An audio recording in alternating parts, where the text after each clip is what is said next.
Hi, ഇന്ന് നമ്മൾ പഠിക്കാൻ പോകുന്നത് അഷ്ടാംഗഹൃദയം സൂത്രത്തിലെ ആദ്യത്തെ 15 ചാപ്റ്ററിൻ്റെ പേര് ഓർഡറിൽ പഠിക്കാൻ പോവാണ്. ഇത് എന്തിനാണ് പഠിക്കണമെന്ന് ചോദിച്ചാൽ അഷ്ടാംഗഹൃദയത്തിൽ ഏത് ചോദ്യം വന്നാലും വളരെ കോൺഫിഡൻ്റ് ആയിട്ട് ഇന്ന ചാപ്റ്റർ നമ്പറിൽ ഇന്ന ചാപ്റ്ററിലാണ് ഇത് കൊടുത്തിരിക്കണേ നമുക്ക് കൃത്യമായിട്ട് എഴുതാൻ പറ്റും. അപ്പോൾ തന്നെ നമുക്ക് മാർക്ക് കൂടുതൽ കിട്ടാനുള്ള ചാൻസ് ഉണ്ട്. പിന്നെ അതുപോലെ MCQസിന് നിങ്ങൾക്ക് ഉപകാരപ്പെടും. അപ്പോൾ ഇത് നമ്മൾ പഠിക്കാൻ പോകുന്നത് സർവമായ സിനിമയുടെ കോഡ് വെച്ചിട്ടാണ്. സർവമായ കണ്ടിട്ടില്ലെങ്കിലും കുഴപ്പമൊന്നുമില്ല. അതിനകത്ത് നിവിൻ പോളി ആൻഡ് റിയ ഷിബുവിൻ്റെ പേര് ഡെലുലു എന്നാണല്ലോ അതിൽ വിളിക്കുന്നത്. അപ്പോൾ അവർ രണ്ടുപേരുടെയും സിനിമയാണെന്ന് മനസ്സിലാക്കിയാൽ മതി. ഡെലുലു അതിൽ ഒരു പ്രേതമാണെന്ന് മനസ്സിലാക്കാം. ഓക്കെ, അപ്പോൾ നമുക്ക് സ്റ്റാർട്ട് ചെയ്യാം. ആയുഷ് കാമിയ അതിൽ എന്ന് പറഞ്ഞാൽ അപ്പോൾ ആ റിയ ഷിബു അല്ലെങ്കിൽ ഡെലുലുവിൻ്റെ ആയുസ് കമ്മിയായിരുന്നു. അവൾ മരിച്ചുപോയി പ്രേതമായല്ലോ. അപ്പോൾ ദിനചര്യയും ഋതുചര്യയൊക്കെ കറക്റ്റായിട്ട് ഫോളോ ചെയ്യണം. നിവിൻ പോളിയുടെ അടുത്താണ് ഡെലുലു കൂടിയേക്കുന്നത്. അപ്പം ആദ്യം നിവിൻ പോളിക്ക് ചെറിയ പേടിയൊക്കെ ഉണ്ടായിരുന്നു. പക്ഷേ ഏകദേശം 4 മണിയായപ്പോഴേക്കും പേടിയൊക്കെ പോയി. അപ്പം 4 മണിയായപ്പം നിവിൻ പോളി ചോദിക്കുകയാണ് എന്ത് രോഗം വന്നിട്ടാണ് മരിച്ചത്. ഓക്കെ, രോഗാനുത്പാദനീയം എന്നുള്ള ചാപ്റ്റർ നമുക്ക് അതിൽ നിന്ന് കിട്ടണം. എന്ത് രോഗം ഉത്പാദിച്ചിട്ടാണ് മരിച്ചതെന്ന് ചോദിച്ചു. അപ്പം ഡെലുലുവിന് കറക്റ്റായിട്ട് ഓർമ്മയില്ല. അപ്പോൾ അത് ഓർക്കാൻ പറ്റണില്ല എന്നൊക്കെ പറഞ്ഞു. അപ്പം സമയം കഴിഞ്ഞ് പോവാണ്. അപ്പോൾ ഏകദേശം 5 മണി ആവാറായി.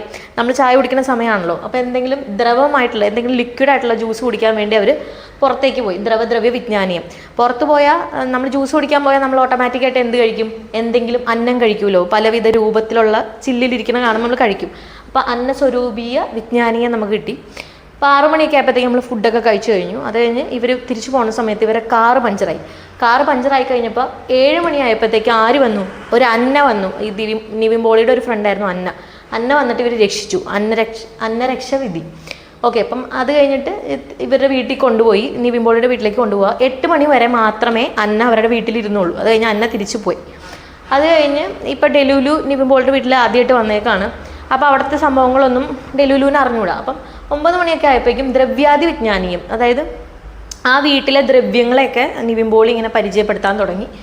10 മണി വരെ വളരെ രസമായിട്ട് ഡെലുലു അത് കേട്ടിരുന്നു. പക്ഷെ അത് കഴിഞ്ഞാൽ യൂഷ്വലി നമുക്ക് ഉറക്കം വരുമല്ലോ. അപ്പോൾ ഉറക്കം വന്നു കഴിഞ്ഞപ്പം നമ്മളെന്ത് ചെയ്യും? ഉറങ്ങാതെ അയക്കുമ്പോൾ ഫോൺ എടുക്കുമല്ലോ. അപ്പോൾ 11 മണിയൊക്കെ ആയപ്പോഴത്തേക്കും ഡെലുലു എന്ത് ചെയ്തു? ദോശാദി വിജ്ഞാനി, നമ്മൾ ഫുഡ് വ്ലോഗൊക്കെ കാണുമ്പം ദോശയുടെ വ്ലോഗ് കണ്ടപ്പം അവർക്കത് കഴിക്കാൻ തോന്നി. അപ്പോൾ 12 മണിയായി, രാത്രി മിഡ് നൈറ്റ് ആയി എന്ന് ഓർക്കണം. അപ്പം ദോശഭേദിയ, അതായത് പല ദോശ വെറൈറ്റി ഇവരിങ്ങനെ അടുക്കളയിൽ പോയി ട്രൈ ചെയ്തുകൊണ്ടിരിക്കുകയാണ്.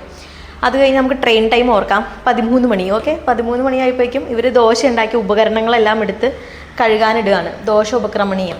അപ്പം ദ്വിവിധ ഉപക്രമണീയ, ദ്വിവിധം എന്ന് പറയുമ്പോൾ അവർ രണ്ടുപേരും കൂടി എല്ലാ ഉപകരണങ്ങളും കഴുകി വെച്ചു ദോശ ഉണ്ടാക്കാനായിട്ടുള്ളത്. അത് കഴിഞ്ഞ് അപ്പം 15-ാമത്തെ ഓട്ടോമാറ്റിക്കലി നമുക്കറിയാം ശോധനാധിഗണ സംഗ്രഹണീയം, ശോധനഗണത്തിൻ്റെ ചാപ്റ്റർ ആണെന്ന് അറിയാം. അതല്ലെങ്കിൽ കോഡ് വെച്ചിട്ട് വേണമെങ്കിൽ ആ പാത്രങ്ങളെല്ലാം ശോധനം ചെയ്ത് വെച്ചു എന്നുള്ളത് ഓർത്താൽ മതി.